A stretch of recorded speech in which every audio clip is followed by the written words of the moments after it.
Je suis vraiment heureuse de vous accueillir aujourd'hui pour le 3e colloque sur l'enseignement de la littérature avec le numérique. Donc, le colloque de cette année s'intitule « Éclatement des formes, des théories, des pratiques didactiques de la littérature sous l'impact du numérique ».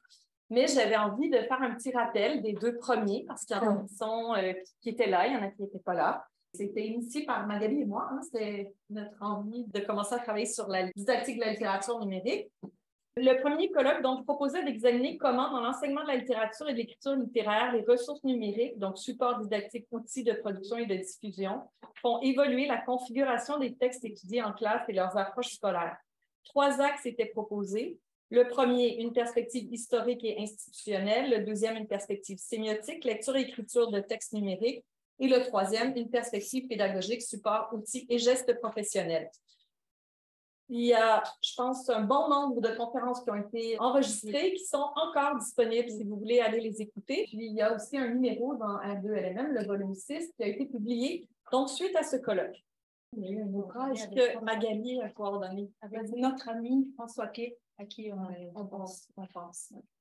Et donc, le 2e colloque sur l'enseignement de la littérature avec le numérique avait lieu à BNQ. Cette fois-ci, le comité organisateur Magali avec moi et Sylvain Brem et Jean-François Boutin, donc qui est décédé. Nous avions organisé avec un ensemble d'étudiants, donc il y avait Amélie, il y avait Ève, Prune qui nous avait bien épaulés. Donc, le colloque a permis de poser un regard scientifique sur les enjeux et les défis de la société, des universités, des écoles et des institutions culturelles entourant l'éducation des adultes de demain à la littérature numérique, et ce, grâce à des communications s'articulant autour de 4 axes: les enjeux et les défis sociaux d'une redéfinition des finalités de la littératie en contexte numérique, les enjeux et les défis des universités à former des enseignants à l'enseignement de la littérature numérique, donc on est encore sur ces thématiques, les enjeux et les défis de l'école à former les jeunes à la réception, la production, la diffusion de la littérature numérique, et les enjeux et défis des institutions culturelles à soutenir la formation à la littérature numérique et sa diffusion.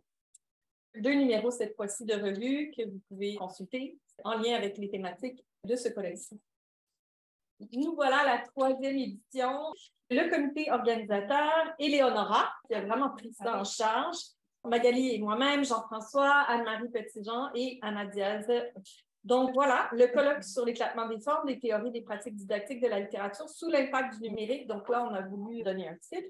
Nous invite à dresser un premier état des lieux de l'éclatement des formes littéraires, artistiques et documentaires, numériques contemporaines, notamment de celles qui réussissent à s'inscrire progressivement dans le champ de l'enseignement formel et informel de la littérature et à interroger de façon critique des modalités d'appropriation personnelle et des transpositions didactiques adoptées par les enseignants dans différents contextes d'enseignement. Premier axe, l'éclatement des formes littéraires, artistiques et documentaires numériques. 2e axe, éclatement des approches théoriques et didactiques et éclatement des pratiques didactiques. Si éclatement il y a, bien sûr, puisque c'est la grande question de ces 3 journées.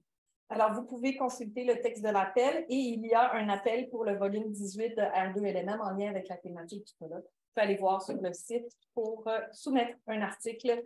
Voilà, on est très enthousiastes et je laisse maintenant Éléonora présenter la thématique. L'idée de jouer avec les termes d'éclatement que l'on imaginait susceptibles d'être accueillis ou réfutés est née de plusieurs constats.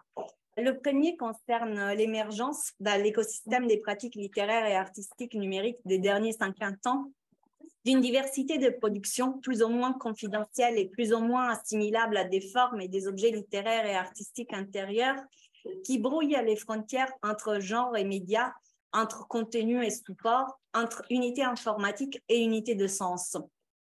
Les œuvres de première génération, tout comme les formes d'art littéraire numérique plus récentes, souvent sociales, ludiques, géolocalisées, etc., éclatent le texte, le multimodalisent, l'animent, les déplacent dans l'espace numérique comme analogique et laissent émerger le sens d'équilibre éclaté entre dispositifs, médias, codes informatiques et modes sémiotiques.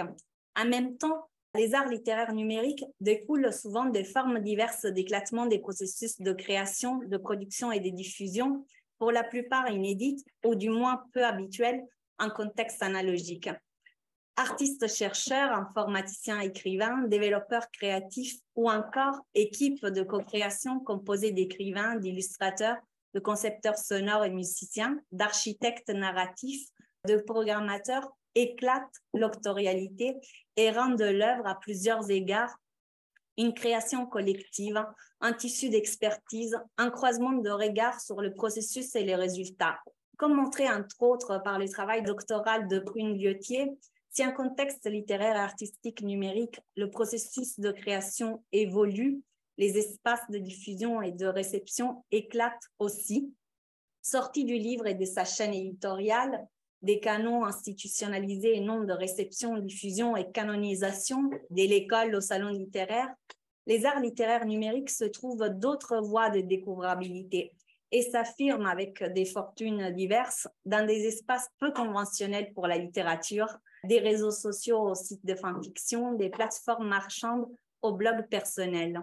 Cet éclatement de la production littéraire et artistique numérique, des lieux députés à sa diffusion et à sa réception, est lié, nous semble-t-il, à celui des cadres théoriques et conceptuels nécessaires pour son analyse. Notre deuxième constat concerne justement les recours réguliers par les critiques et les théoriciens qui sont souvent eux-mêmes issus de parcours éclatés à l'interface entre les études littéraires, l'informatique, les sciences de l'information et de la communication, à un croisement de cadres théoriques, aussi bien dans la perspective de penser, nommer, catégoriser et analyser les arts littéraires numériques que d'en envisager et analyser l'exploitation scolaire.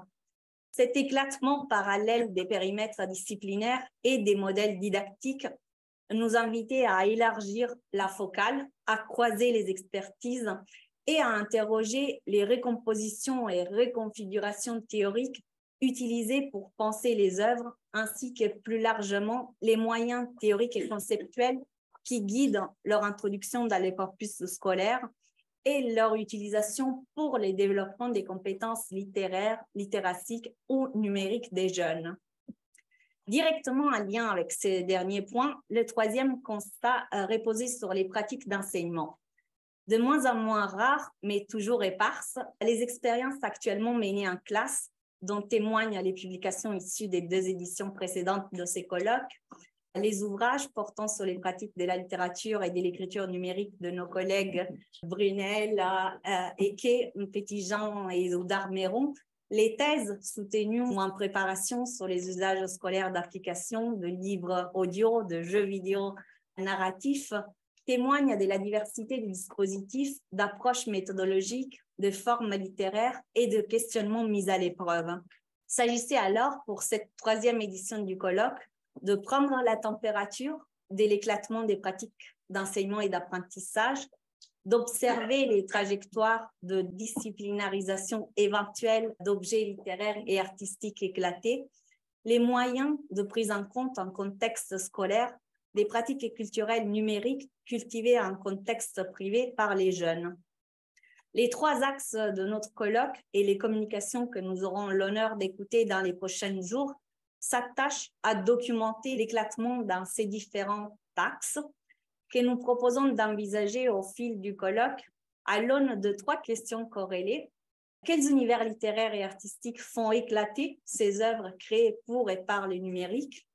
Doit-on vraiment faire éclater nos cadres théoriques et méthodologiques pour les penser? Et pourquoi, éventuellement, faire de l'éclatement littéraire et artistique contemporain un enjeu didactique? Je passe la parole à Jean-François. Je me mouille, je prends parti pour un certain éclatement. Donc, les questions que Éléonora vient de poser renvoient à une interrogation plus fondamentale, à mon avis, voire axiologique.